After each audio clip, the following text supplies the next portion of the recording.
Цэнгэг усны нөөц байгаль хамгаалах төвөөс хүүхд багцуудтайгаа мэдчилж байна. Бид бүхэн өмнөх зөвхөн хичээлүүдээр Монгол орны тусгай хамгаалалттай газар нутгууд болоод дархан цаазд газрууд, байгалийн зохицолборт газруудын талаарх мэдлэг ойлголтыг авсан байгаа. Тэгвэл өнөөдрийн хичээлээр Монгол орны байгалийн нөөц газруудын талаарх мэдээллийг та бүхэндээ хүргэхээр бэлэн боллоо. За энэ газрын зураг дээр шар өнгөөр тэмдэглэсэн байгаа нь өнөөдрийн бид бүхний судлах байгалийн нөөц газруудыг тодруулж харуулсан. За эндээс харах юм бол улаан, ногоонтой харьцуулбал шар өнгөөр тэмдэглэсэн газрууд бол харьцангуй цөөхөн бөгөөд хэмжээний хувьд харьцангуй бага талбайтай харагдаж байгаа. Энийг та бүхэн бодоод авчих.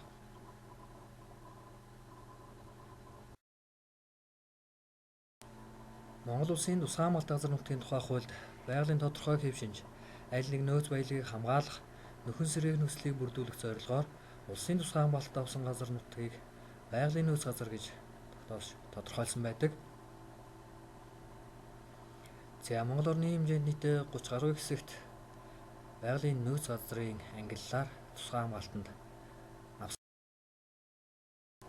За байгалийн нөөц газрын статусаар улсын тусгай хамгаалтанд авах үндсэн зорилго нь юу юм бэ гэж тухайн байгалийн нөөц баялагийг хамгаалах, нөхөн сэргээх, экологийн тэнцвэрт байдлыг хадгалах үндсэн зорилготой. Монгол орны байгалийн нөөц газруудыг 5 төрөлд ангилдаг. Иж бүрдлийн, биологийн, түүхэн олдворт, геологийн, усны гэх мэтчлэн. За эдгээр 5 төрөл тус бүртээ зорилготой.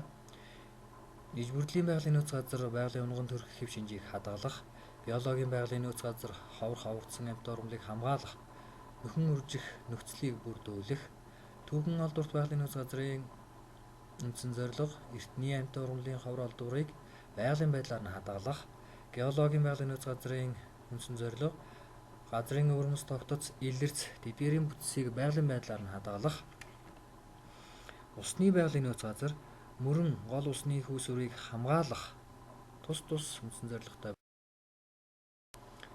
Монгол орны байгалийн нөөц газруудын нийт талбай хэмжээ 2,79462 га.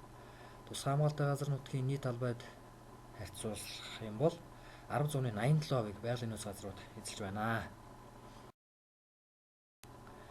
Байгалийн нөөц газарт ямар үйл ажиллагааг зөвшөөрдөг вэ гэж тухайн байгалийн амьтад ургамлын өсөлт, үржилт, тухайн байгалийн хэв шинж, тодорхой баялагын төрх байдал, амьтад ургамлын байршилд ямар нэгэн сөрөг нөлөөгүйгээр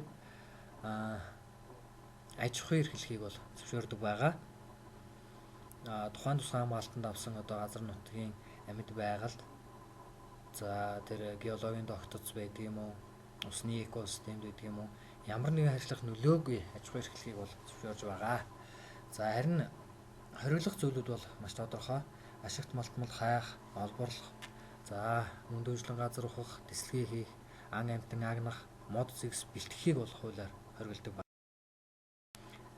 Бусад тусгай хамгаалалт газруудаас онцлог нь гэвэл харьцангуй хөдөлгөөнтэй ангилал. Юугаараа хөдөлгөөнтэй юм бэ гэж тодорхой хугацаанд тусгай горимоор хамгаалсны дараа тухайн байгалийн нөхөн сэргсэн байдлыг тодорхойлж өөр ангил руу шилжүүлэх бололцоотойгоор энэ бол онцлогтой юм аа гэж.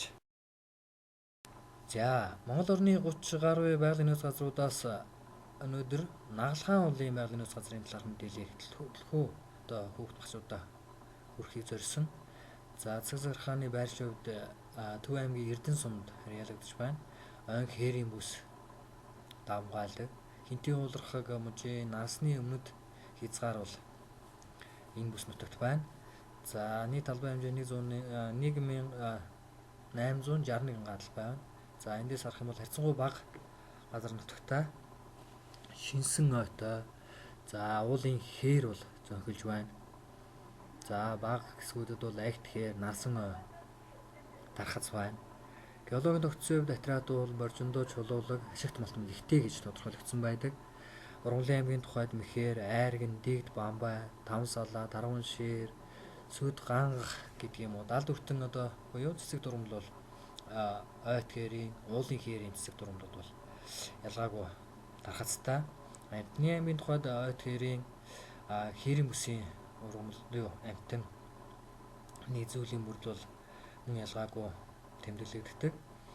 Бог, бор гүрээс бол тархастай байсан бол сүүлийн жилүүдэд хэрцсэнгуй ховорцсон. За энэ мэтчлэн бусад байгалийн нөөц газруудын талаарх мэдээллийг өөрсдийн ном сурах бичиг болоод бусад мэдээллээс хайж дэлгэрүүлж судалж уншихыг та бүхэнд зөвлөж байна. Ингээд анхаарал хандуулсан та бүхэнд баярлалаа. Цаашдынх нь сурлагт өндөр амжилт хүсье.